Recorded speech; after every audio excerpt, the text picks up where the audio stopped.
air bites shrewdly. It is very cold. It is a nipping and an eager air. What hour now? I think it lacks of 12. No, it is struck. Indeed? I heard it not. It then draws near the season wherein the spirit held his wont to walk. What does this mean, my lord? The king doth wake tonight and takes his rouse, keeps wassail and the swaggering upspring reels, and as he drains his draughts of Rhenish down, the kettle drum and trumpet thus bray out the triumph of his pledge. Is it a custom? Aye, marry, is't.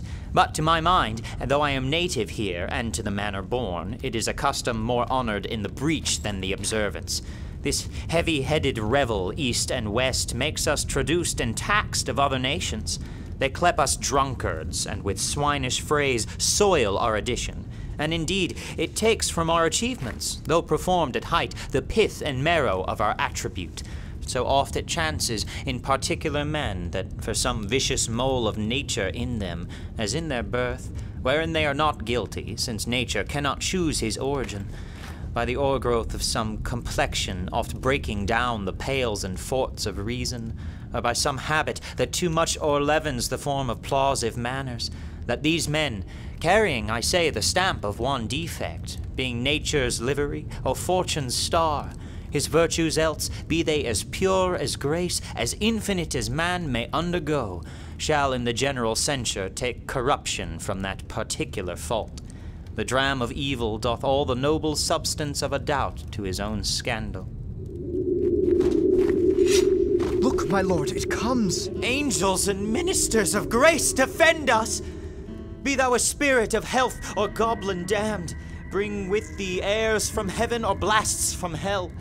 Be thy intents wicked or charitable, thou comest in such a questionable shape that I will speak to thee. I'll call thee Hamlet, King, Father, Royal Dane, oh, answer me! Let me not burst in ignorance, but tell why thy canonized bones, hearsed in death, have burst their cerements. Why the sepulchre wherein we saw thee quietly interred hath opened his ponderous and marble jaws to cast thee up again. What may this mean, that thou dead corse, again in complete steel revisits thus the glimpses of the moon, making night hideous, and we fools of nature so horridly to shake our disposition with thoughts beyond the reaches of our souls? Say, why is this?